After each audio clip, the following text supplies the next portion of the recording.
Hello, Niver. How you doing? This is episode 2 of Hit of the Everflame. This is a third book in the series we've been doing, Curse of the Kindred series.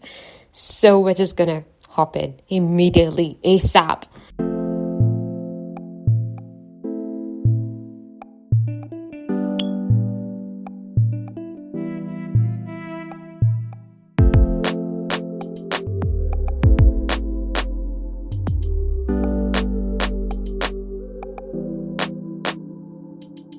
Where last episode ended, DM was at the island for her coronation, but then quickly things went out of control.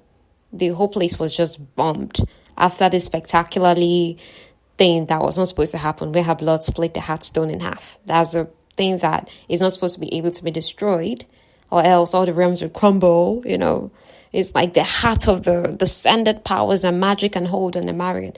And yet DM's blood cracked the stone into her. All of the other crowns are looking at her like an imposter and co, and then bomb explosion. And who does she see before she passes out? Her mother, the mother who's been missing for 8 months. She's here on Koreal for some reason. Why? Anyway, instead of answers, we get blackness because DM is unconscious. Now, when she wakes up, it's to a sensation of drowning, and she's like, okay, instead of breathing because I'm drowning, right? I shouldn't breathe. Instead, I should hold off the water. Subconscious state, she's like, okay, I feel like I'm drowning, but I should hold off the water. She's struggling to keep the water from going into her. But then a voice comes commanding her not to struggle, but to swallow. So she does. A hand is even pinching her nose, but that hand now goes away. There's a brown-skinned woman standing before DM who has a hand over DM's mouth. And behind DM, there are muscled men in plural, not one, not two, about 3 or so. They're holding her in place too tight. They make her drink an entire cup of the liquid, which DM pieces together from the familiar tank that is flame red powder. O'Reilly told them, O'Reilly is the name of DM's mother, actually told them, hey, if you're going to give a descended flame red powder, give them 1 spoon. But because DM is a crown, the crown of a realm, they're like, let's make it 3 spoons just in case. The pharmacist to me is just looking at you like, what's that? Please. So hearing her mother's name from one of these people reminds them of the circumstances before she lost consciousness. She now demands to know, is O'Reilly here? But the answer she gets is a godstone blade pointed at her chest. She knows, first of all, that godstone is fatal to descended world. Yeah, she doesn't know much about descended world, but she knows this thing about them. And then with the godstone pointing at her, it's not like it's something you just heal from. It's something that is deadly to descended. Not like for social and like you scratch them, they'll heal. No, this one kills descended people. So with it being pointed at DM, she's like, okay, she's going to cooperate with them. She's not going to attempt an escape. Then the men holding her, they let go and they scurry away, like the way they get out so fast. The woman, Cordelia, brown-eyed woman, she has braids that she pinned on top of her head as a bun. She takes a step back from DM too. Now, around DM, surrounding her, are about 40 mortals who they regard her curiously. Some, others regard her warily, others with outright hatred. She quickly makes sense that, okay, these guys are guardians. And went to approach her with shackles to put her hands into. She greets them, blessed is the Everflame brother. They don't reply amicably. She reminds them unnecessarily that the right answer is Emarion soil we shall reclaim. They push her roughly to the ground, snickering, like, who do you think you are? Yeah, you can't be part of us. And they saunter off. Cordelia helps DM to her feet, the woman who seems to be in charge here. DM now tries to reassure this woman that she was part of the Luminous Guardian cell, but Vance, that Vance from the last book and then the first book, the one that all he cares about is let's kill all descended. Keeps pushing Harry that we need to take action, destroy all descended now. Yes, that Vance is here too. Apparently, he has pale skin and overgrown beard. He is there. And then he's like, what do you mean you were part of Luminous cell? That your time there was so brief that I forget you were even there at all. That she was helpful but not trustworthy. Besides, he's already repaid whatever favors she and her mother has done him by letting her leave. Now so, DM has so many questions and she's livid at the mention of an attack on Koreal. She's advancing towards Vance, ignoring Cordelia's command to step back. She's even ignoring the godstone pointed at her and even the arrow that whizzes past her face, cutting off some of her hair. Because it's her father's command that is in her head right now that if you give in to a warning shot, or more, they'll go miles, okay? So finally, she leans into Cordelia and reminds her, if you know my mother, then you must know my father. And know I don't need magic to take down any of you. Now, the thing is, DM is taller than everyone there.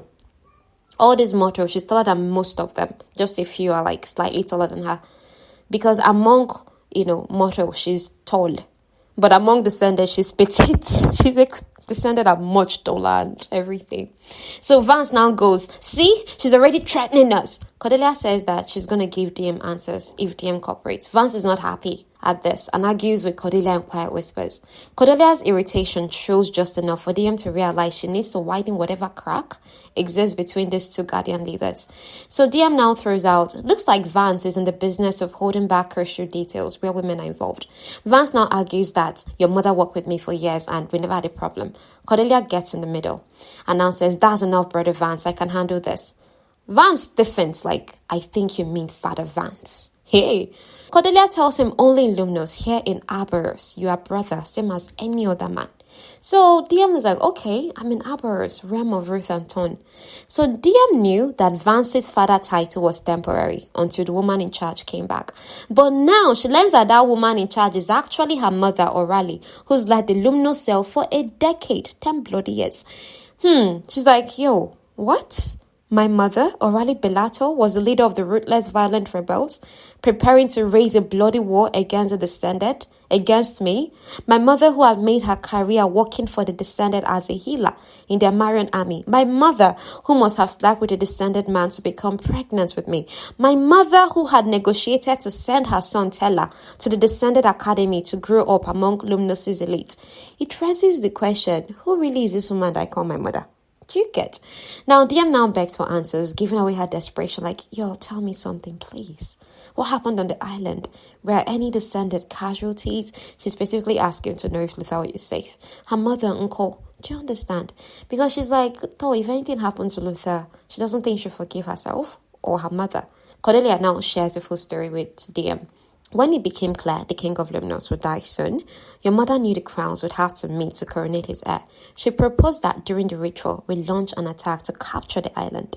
She had an associate that was able to smuggle her onto Korea this past Fortune Day to set up explosives and light them once the crowns arrived. I don't think she anticipated her daughter will be the one coronated. Or all of them quietly think that it will take 8 months. It now clicks to DM that Luther must have been the associate that got her mother onto Korea on Fortune Day. But then, did Luther know of her mother's plans? Cordelia continues talking. Orali asked that we spare the next Lumnos crown only if it was a man with dark hair and a scar. Your lucky Vance was able to get to you in time. After you were knocked unconscious by the explosions, he dragged you to safety and got you off the island while the Descended were distracted. The Vance is now even looking at her like, oh yeah, now say thank you. And she's focused on Cordelia. Now, the bodies of the Descended were burned to prevent their healing abilities from taking effect. That's what they tell DM. For DM, is a Knight of the Armory fire all over again. She feels so responsible for aiding in any of this in any way. Now, please, it's very good to note at this point in our story that before they took that boat to Coriel Island for DM's coronation, DM made Luther search it top to bottom and search it again top to bottom to make sure that it was not tampered with, although she did not tell him the reason why. Although Luther, our guy, obviously he suspects it, and we'll get the confirmation. It's not like somebody was inside the boat with them, I think, when they went to that island. And another thing that, the ladies deep diving the story, or rather they finished the deep diving at the moment. One thing they kept going on about is, how big is this boat that DM took to Coriel? Like, is it like a yacht type shape? Or is it, what was the size? You understand? Because it's not a fishing boat, obviously. It's a sizable boat that they can stay in. So those are the questions. Right now, though, Orali is being held a prisoner in Fortos. DM wants to return to negotiate with the Fortos king, but Cordelia tells her, you're a newly crowned queen with ties to mortals. It's not like any crowns will take your word or take you seriously. As for the guardians, Cordelia tells them we have the island now. The crowns will need access to it to complete their rituals. They can't hold out for long. Our sources tell us the longer they delay their ceremonies, the more unstable their magic becomes. Another thing is, Cordelia has DM as a bargaining chip. So all 9 crowns are needed to complete rituals, but it will take time for the crowns to respond. They already sent messages to the crowns like, oh, they're holding Lumnos hostage, They're expecting that it will be months before any of the crowns start responding, or even all of them, whichever way. Dem is like, I don't have time for that. Things in Lumnos were tenuous when she left. Eleanor was really appointed regent in secret. They've not announced it to Remy. So Remy is ruling that realm right now in DM's absence. So many innocents are in danger with DM's absence. Amon, Remy is holding power. But they're telling her, Cordelia is telling her, you're going to have to exercise patience. Because the guardians will have it all in control. No matter how violently or not, she does not have choice. Now, despite DM cooperating, she's still treated very much like trash. One of them leading her to join, in quotes, the other one is harsh. He doesn't care that DM is only half descended. He now tells her you're all selfish at heart. It's in your blood. No upbringing is going to change it. So DM tries to reason with him that, see now, there are good and bad models too. Doesn't that also stand to reason that there are good and bad descended too? He now looks at her in a way that says this her logic is making sense too. And it's annoying him that it's making sense. Now DM finally comes face to face with the Aberrous Queen, the other one, who is in chains too. So DM thinks, you guys must be nuts. How can you be holding the queen of the realm you're in? Above the Aberrous's queen's head is a glowing crown of foliage and continuously blooming flowers. Oh, it sounds like a pretty crown. I'll try and use AI to get a pictorial image. So DM is now wondering, are they planning to kill her and only have DM as the only bargaining chip? DM thinks she would have time to talk to the woman as per they're tying them side by side. But then the men are suddenly trying to take their Boros queen away. DM is now trying to protect their Boros queen, ask them to promise they'll bring her back. Instead, they now tell her, I don't answer to you half-breed. We're in charge here and we'll do whatever we want. That's what one of the men say. And if you have been with us since Glow of the Everflame, like the previous book, you will know that this is how the Descended have been talking to DM. So she's like, you sound just like the Descended. And she says it like an observation. I thought it was only the Descended that sounds all uppity. Turns out that even the Guardians that are trying to fight for the good of mortals sounds it too. So everybody is human beings. Everybody is just flawed. It's not like any one side is ultimate evil or ultimate good. Do you understand? So that's the things we are forced to face in this book. Who do you fight for?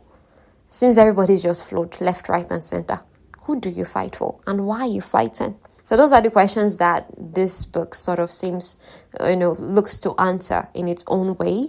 And obviously you listening, you draw your own conclusions. So when DM says what she says to the guy that you sound just like Descended, he does not take it lightly. He now says, grab her, brutesman. So they grab their Boros queen. DM at this time, she's shackled to the base of a tree. But then she's desperate to save this other queen that she barely knows. DM, that's your saving human being complex or saving anything complex has to really come down a notch. And DM is now telling herself, okay, I'm not going to stop fighting, especially now that I don't know the extent of my strength. What if I can actually do something, even with flame, numbing my powers? So she now starts pulling. Just pulls.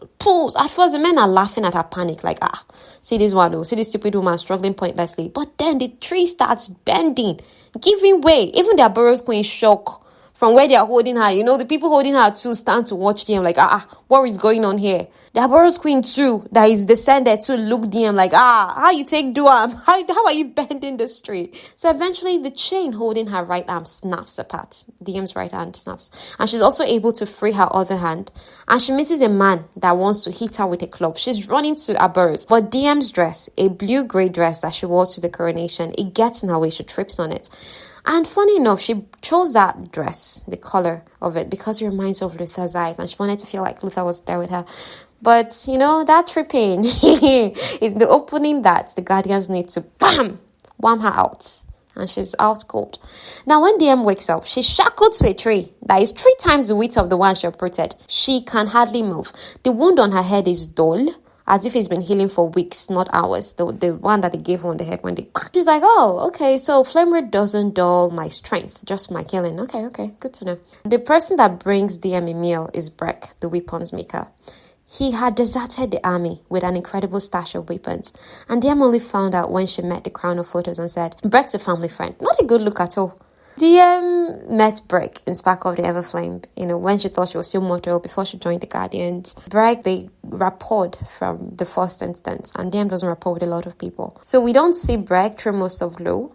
But in the end of Glow, when DM was on the island and she met the photos king, and she's like, oh, those weapons you gave me on my coronation, are they Breck's handwork? He's a family friend.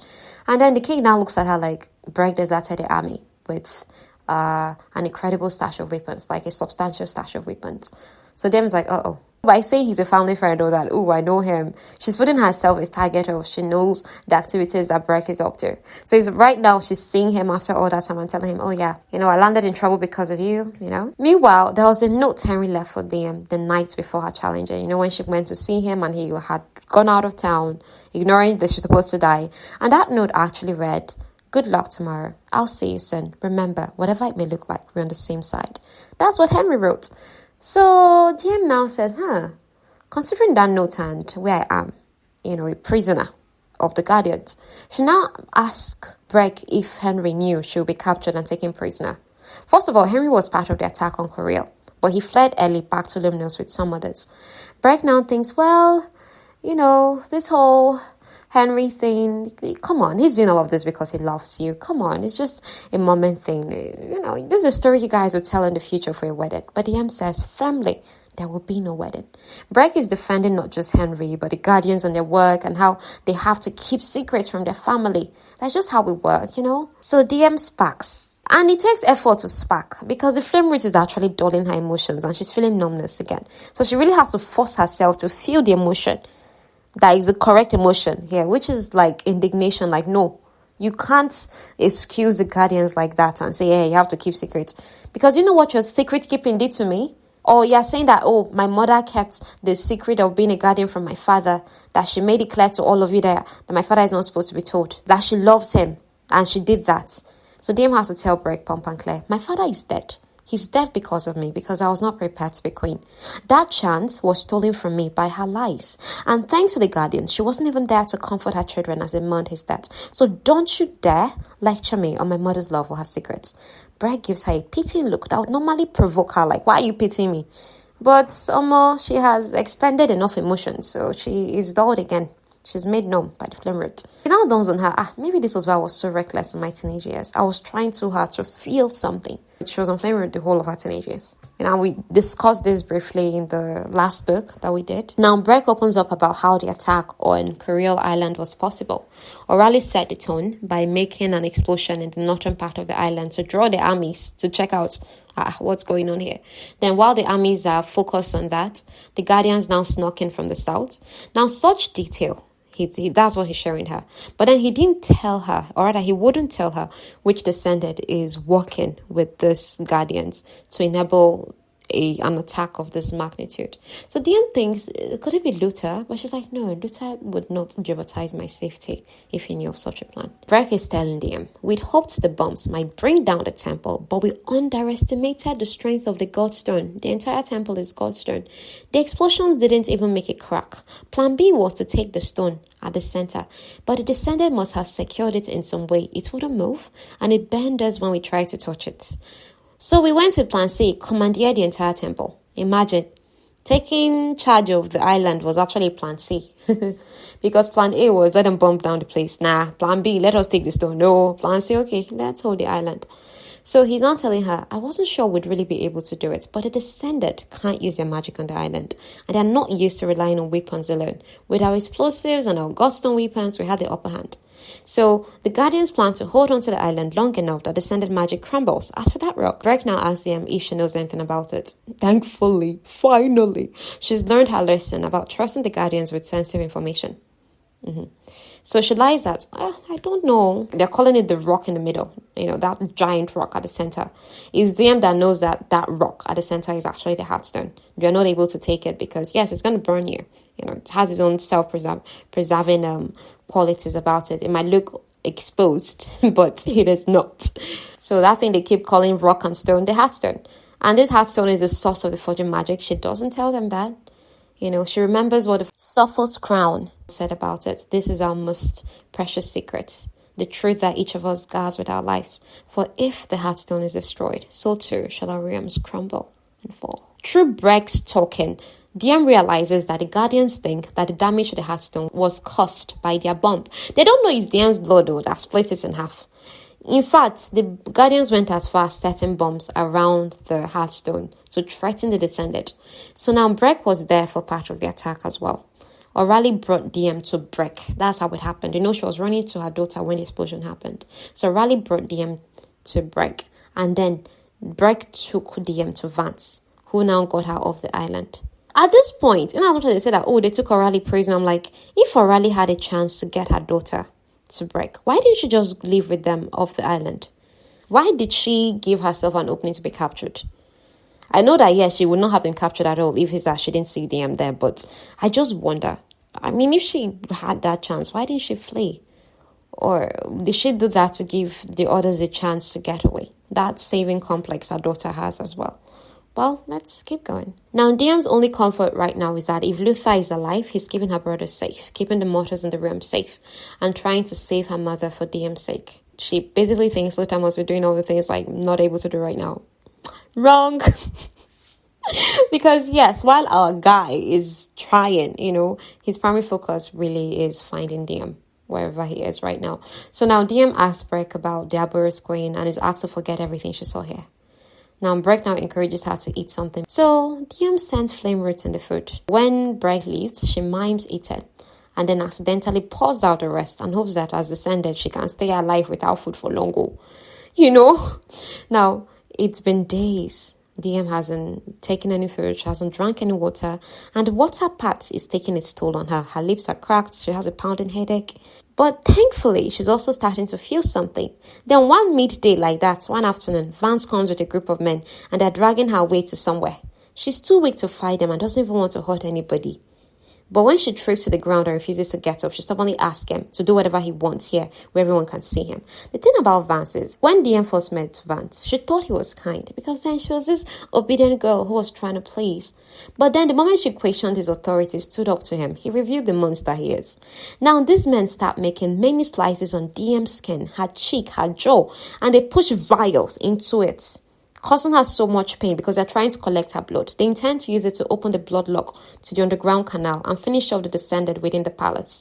No matter how DM is trying to fight them, she's outnumbered and she doesn't want to yield to her magic staring her to fight because they're already coming up like fight. Why doesn't she want to fight them? She doesn't want to hurt innocent people. People who are pushing and cutting my skin, they are not innocent. Even if you are misguided, you are not innocent. The whole thing is painful because I think Diane went through some things she's not supposed to have because she was being kind. This doesn't make DM a pushover in any way. So that's why I like this story. She does fight back, but just that she doesn't fight to kill. Most often, I would do more fantasy on the podcast. I've done some before now. And the trend in most fantasy stories, especially when you have a very strong heroine like DM, they kill. They will kill you and think about it later. DM does not. She hardly kills. Do you understand? She always thinks like, oh no, this person doesn't know what they're doing. Maybe this person has some good in their hearts. Honestly, it tires me to where they read them. More like, girl, people are terrible. Whether they're Descended or mortal, they're bad. You understand? They will kill you and they will not think about it. So you even thinking about them in the first place is nice. But then they're even attacking your top and you're still thinking about them. Haba. So now several of these men even jump on DM's back. They use their knees to crush her spine and her ribs, shoving her face into the soil. The maltreatment. So Cordelia finally comes and she's mad that they took DM away from where she was tied around a tree. They even tied DM at a strategic clearing. DM all the while, she's been thinking, they tied me here just because it's like a clearing. It's open enough so that they can keep an eye on me. So Cordelia is now telling them, why did you take the girl from where we kept her? This is my realm and it's my order that goes, so take her back there. But then suddenly a blast of horns go off. It's an alarm. Cordelia now orders that DM, take her back, and then she goes to see what's happening. But Vance does not listen. No. As per who is this woman commanding me, I must finish what I started. So he's holding DM down so much that DM can hardly breathe. Distantly, DM hears wings. She knows that it's Sarai that came for her gryvern. But then Sarai's arrival is not a shock to the Guardians. In fact, They are prepared for it. They have 2 godstone spears dating back since the blood war 200 years ago that has been preserved and hidden. So that's what they want to use to take down Sarai. So the clearing that Dian was placed in wasn't for the guardians to watch her, but so she could be bait for whatever protection may come for her. Cordelia doesn't care whatever Vance did with DM. Her own is get DM under a tree. So Sarai is forced to land so that they can finish Sarai off. Now the weapon they want to use is a giant crossbow. They call it a ballista. Now Sarai descends with blue fire. Like, now, blue fire of the low notes. Many mortals become ash. And this isn't what DM wanted, despite these people wanting her death. She's telling herself that she's supposed to be better than them, show them a higher way. Now, they're trying to get DM chained up again when Sarai makes a beeline for her. DM is now begging the guardians around her to flee so that Sarai does not fry them to ash. But Vance is like, no, we die for the cause. He remains too close. And when Sarai shoots a fire at DM, that is cleansing to DM who hasn't baited and she's covered in mud and dirt and all manner of things. But this fire is cleansing. It makes DM feel fresh. That fire that is cleansing to her burns the tree, the chains, the shackles, her clothes. It also gets Vance's hand. Now, Luther is on Sarai's back and he leaps off, when Sarai is low enough to the ground. He's forced to rely on his shield, a Photosian shield and steel, against arrows coming from the trees. Dian is now wondering, why is this guy not using his magic now? Just one small hit of his magic now will take out everyone here in a blink.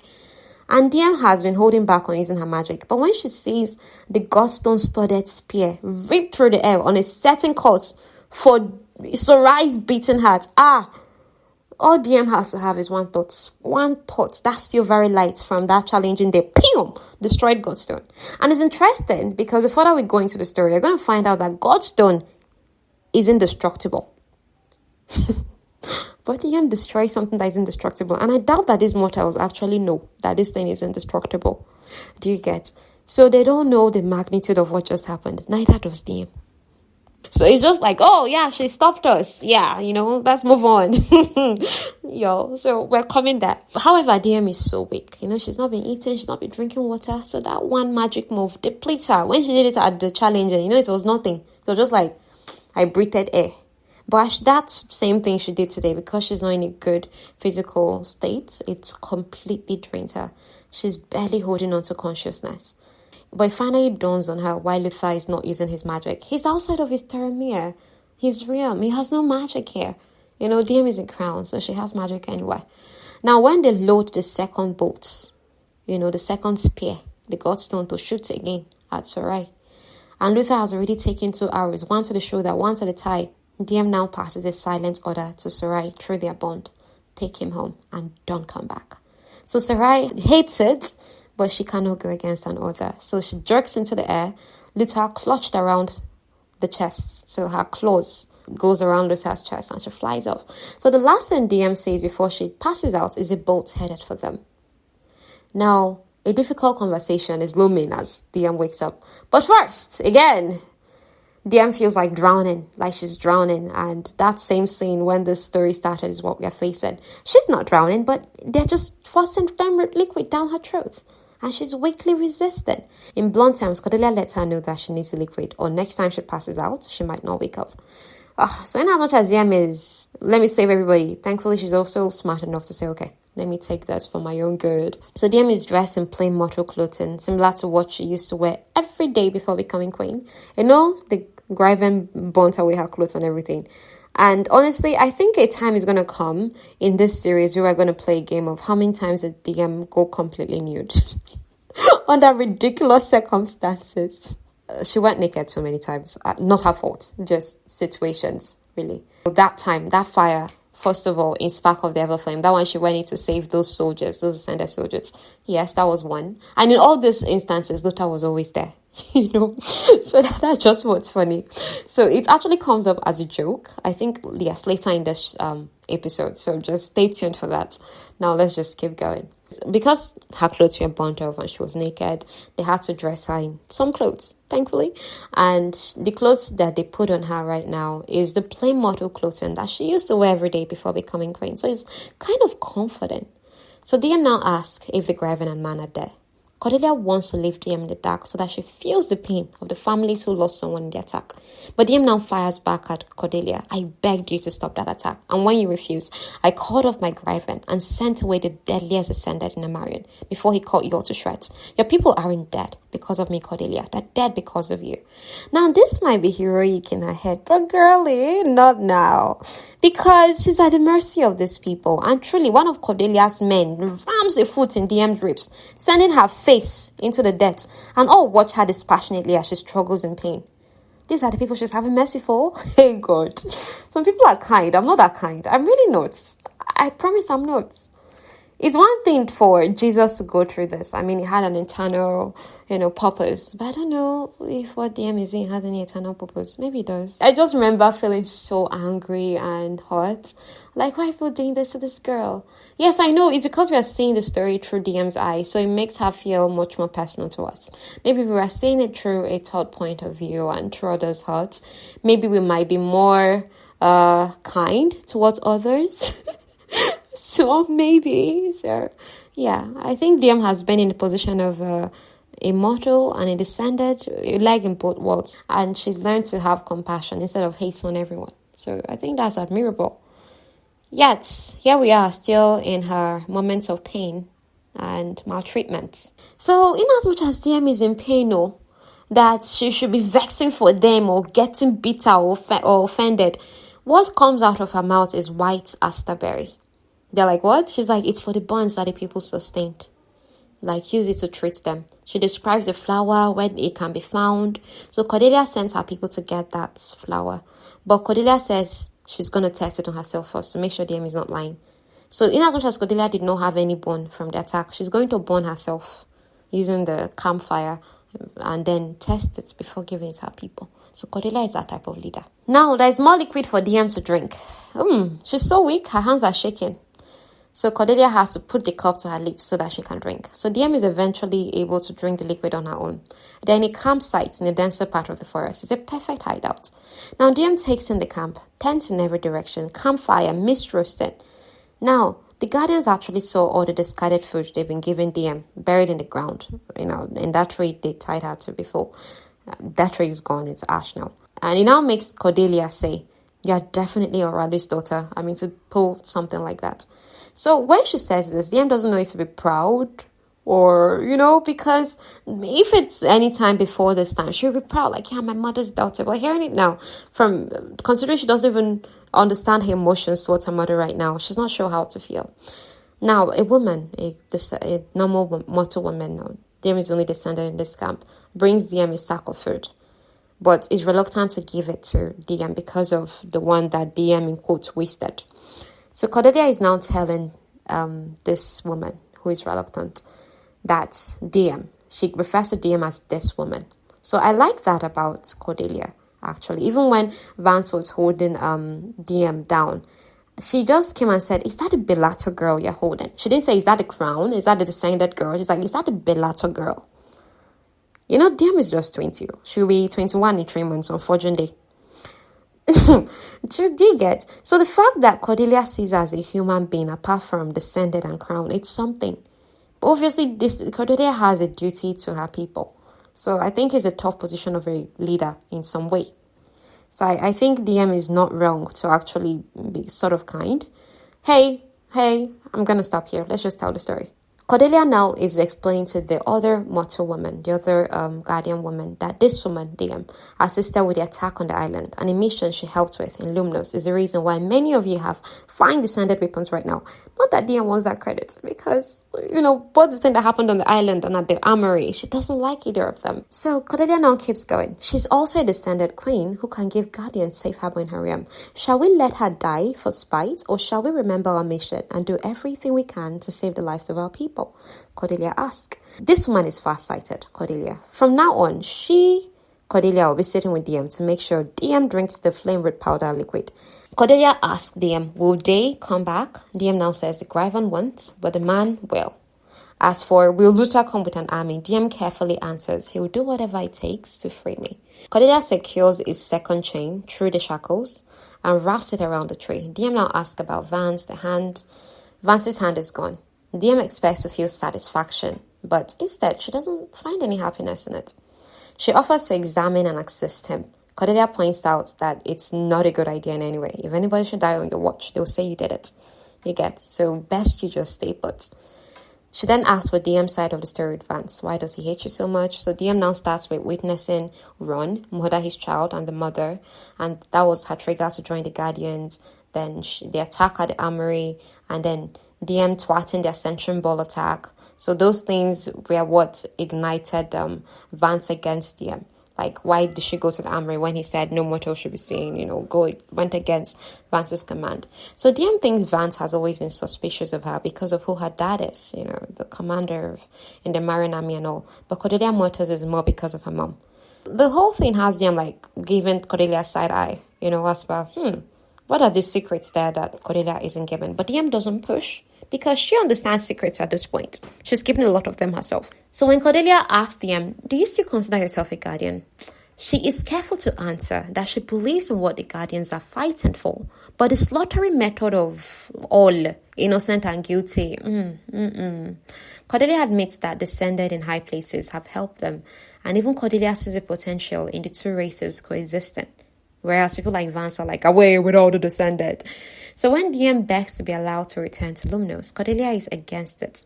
Because if DM is sighted, they can't use her as bargaining chip to get a rally out of the fortress prison. So DM brings up her blood that Vance took forcefully, and how innocent, like her gryvern and the man who came, might be targeted as well.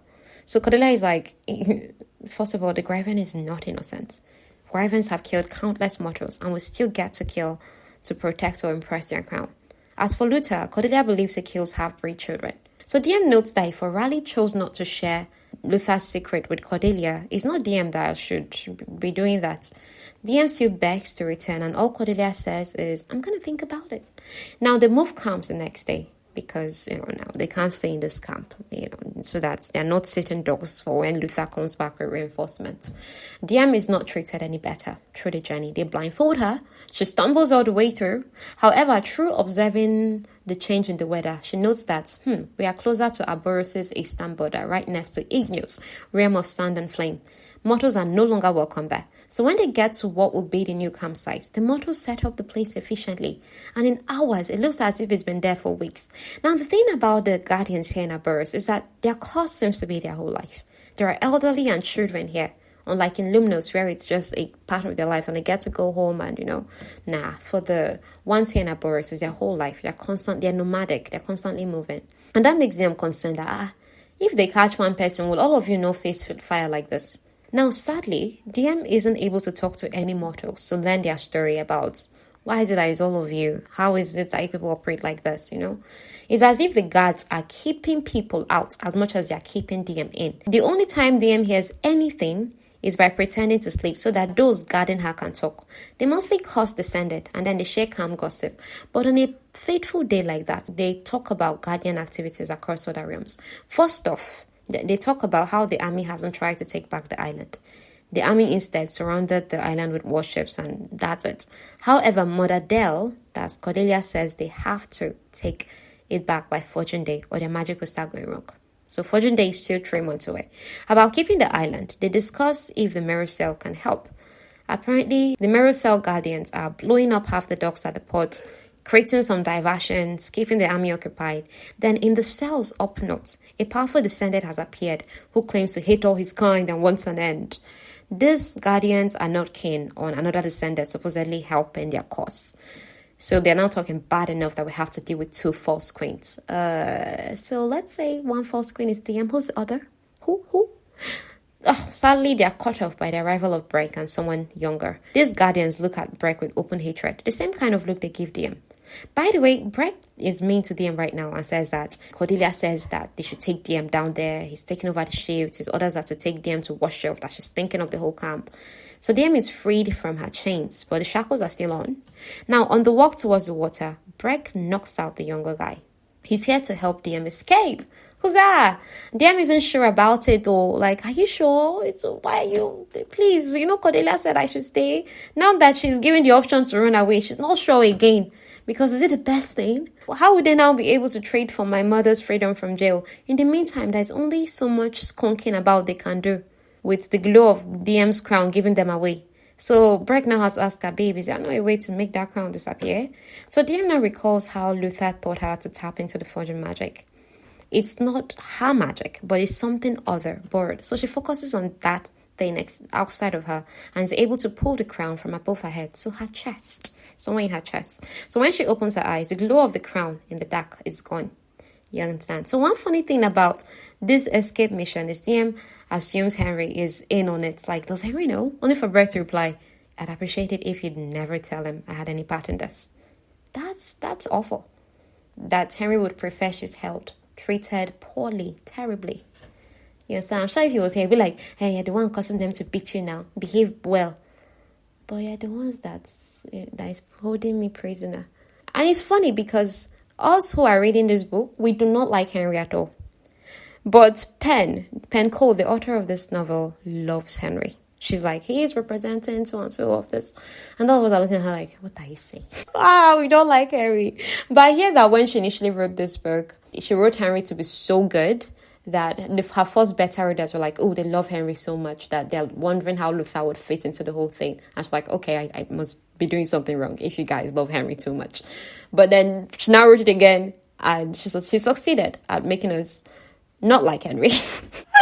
Okay, so I guess is what authors and, creatives go through. Now, it does turn out that Dell is in on this escape ploy because she's there in a cloak on the boat that DM is supposed to go away with, like standing next to the boat.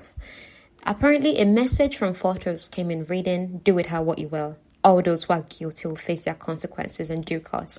So they believe that with Diane's mortal roots, that's the crowns, that DM had something to do with the attack on the island. So Dell is letting DM go so she can try saving her mother herself, stop Vance from wreaking havoc in Lumnos when he returns the next day.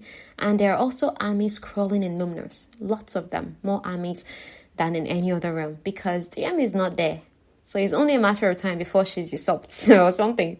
As for Breck and who he knocked out, Breck needs to leave this camp. He needs to leave the Boros camp. So he'll be leaving for one of the cells up north. That place that they said that somebody descended appeared and is claiming to hate all his kind, Now, his army background is actually what makes Breck appear as a descended sympathizer to these guardians, much like DM's father and DM's history. So they assume that, if you served in the army and they descended by your bosses, that means you prefer them. That means you can't trust you. You understand? So that's why they hate Breck. I mean, it's tough. It is rough. So now there is more talk on Vance. Vance is loyal to the cause, but resorts to bloodshed too fast. Cordelia now tells DM if O'Reilly had planned that attack on the armory. Like, Cordelia's people call her Mother Dell. You get Mother Dell now. Short Dell from Cordelia. But DM calls her either Cordelia or Dell sometimes, So she's now telling DM if O'Reilly had planned that attack on the armory, she would have done it quietly, with no bombs and little bloodshed, and she would have framed the descended to leave them fighting each other for blame. Vance's approach was reckless. It put a target on all the mottos, and it nearly ruined the mission on Coril that we've been planning for years. O'Reilly would not have put Vance in charge if she had known she would be gone for so long. Diam apologizes for the loss Dell had to deal with because of her and the gryvern attack. She doesn't want bloodshed in this war. Dell frankly now tells DM, Dell, you'll be sacrificed. It's not about what you want. Now, letting DM go is Dell's show of trust. She hopes DM does not let her down. Important to note is how fearful and cautious of descended magic mortals are that Dell still forced her to drink a canteen of flame root powder in case her magic came back between now and when she'll be rowing away on her boat to freedom. And now ask DM to make do with the weapons and provision in the boat. DM is on that boat, finally sailing away. She would see her brother soon, tell him all the truth, receives Luther's reassurance as well.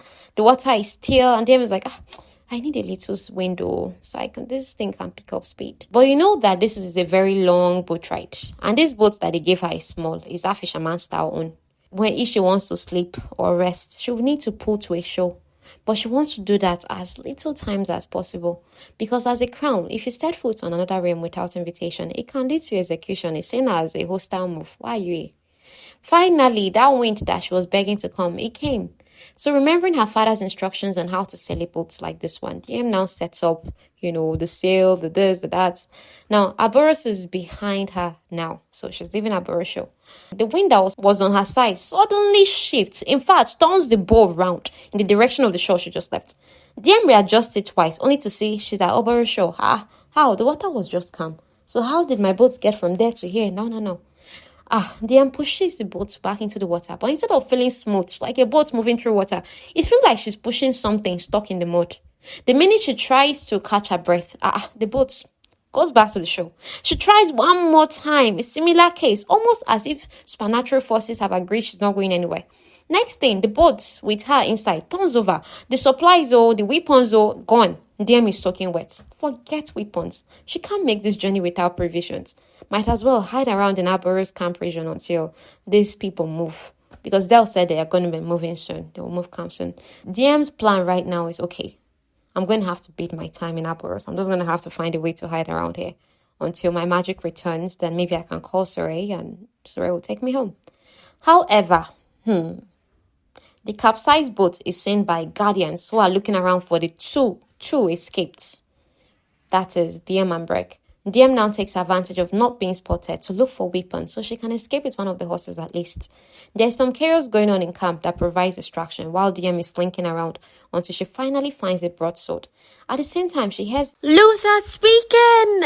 Where is my queen? Change of plans. Save Luther. Even worse, somebody inhumanly strong clamps a hand over DM's mouth. Inside the tent, she's still there where she found the broadsword. And she fights back. But it's not doing. Eventually, the person now says, you sure know how to put up a fight, Queenie. It's Taran. Now, Taran updates her that Luther walked into the Guardian's camp willingly. The idea was that they are going to bind him together with DM, and then he and DM will figure out a way to safety. As if smart Guardians would keep two powerful descended, in fact, any descended, tied together. Thankfully, Alex is here too. She's in the trees, and she's going to have a plan. She's a brilliant strategist. But DM is scared for Luther with all the godstone weapons pointed at him. She gets an idea that, why not use the Guardian's method? They like using bombs. Let's use bombs too as a distraction. So let's get to Luther. Issue now is, how do we light this? How do we light the fuse? That my magic is not working? Taran's one is not working? Oh, fire pits! But then, since it's supposed to be sleeping time, most of the fire pits are out. The only roaring one is close to where Cordelia and the Guardians are. Where they're talking, and Cordelia is back in the fire talking to Luther. Now, hidden by a cloak, DM is now inching close to that fire. That's center one. She pretends to be stoking the flames and then takes one stick that the end of it is still red cold. She's leaving when her eyes clash with Luther's. There's no reaction on his face. No sign that he saw who he came for. Instead, he does the next best thing. He roars, looks up like one wolf, like that, one animal into the night, like a crazy person. He scares the mortals. Even Dale looks like, I'm about to fight though, in case maybe that's a power move or something. He's just a distraction. It startles everybody enough that DM is able to use that cover to make for the bombs. One man almost outs her, but Taran shuts him up, puts his hand in the mouth. Yeah, DM pleads with Taran, don't hurt him, he's mortal. Taran gives her this look of, really? Now, DM is able to collect 2 bombs. She lights one in the tree lines, far away enough not to cause harm to anyone sleeping in tents, particularly the children. That one goes off, stirring confusion and activity in the camp. But Luther is still being dragged away, godstone weapons pointed at him. DM takes the other bomb to the central fire, lights it, clashes eyes with Cordelia before throwing it off towards the tree line. That explosion made those dragging Luther away to take cover. DM now seizes the opportunity to cut him loose, and they kiss where they're rolled together on the ground. Here is the part they fight their way out. Thanks to DM, they are not fighting to kill the mortals, who very much want them dead. There are others they give themselves up, but if DM does that, she might survive, but not her friends. When men start beating Luther with clubs and one aims for Luther with a godstone spear, DM jumps on that one, and in their tumble, DM accidentally kills him. So it was either actually him or her. She's grief-stricken that, I killed one of my own for them. That us versus them thing. Part of her still sees herself as mortal and descended as them, because that was just her mindset less than 2 months ago now. Now Luther has to wrap his hands around Alex and DM's waist to get them moving. There's only one horse, as the others were spooked by the additional explosives that Taran set off for more distractions. That one did more harm because he's not trying to be as careful as her, so he exploded in the middle of the camp. So now the plan is Taran and Diem would leave on the horse and the other two would catch up. But Diem ain't having it. They are people and they stay together. So Alex agrees that they actually need their numbers. Like, they need to stay together, seeing as they're without their magic.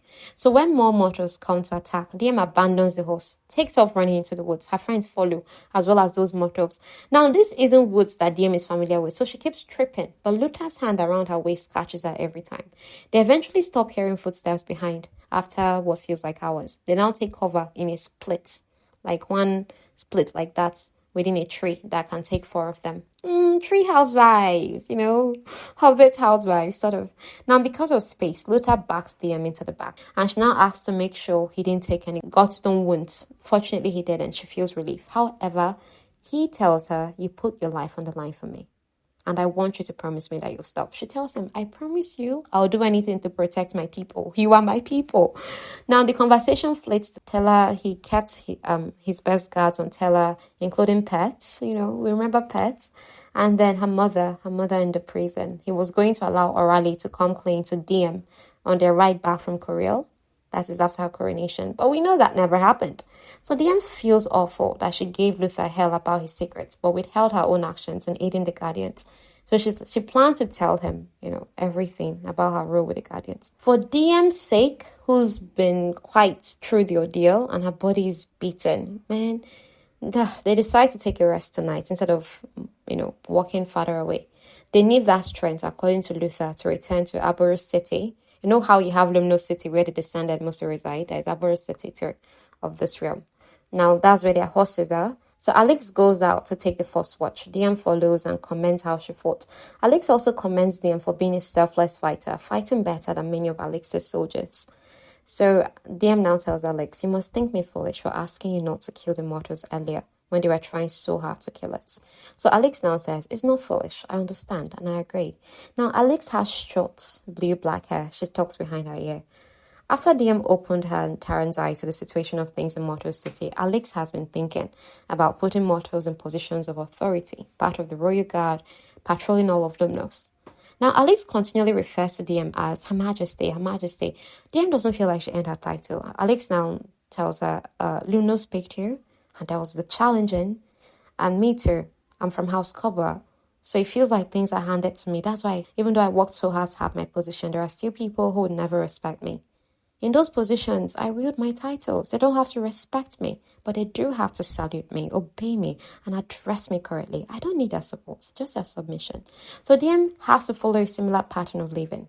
We did mention earlier she regrets that decision of asking all the Cobra cousins to call her by name when she was trying to be chill and, Luther, you like Titus so much, She does not understand the sended word. You have to set those boundaries. Let them use the titles. Those are boundaries. She understands now.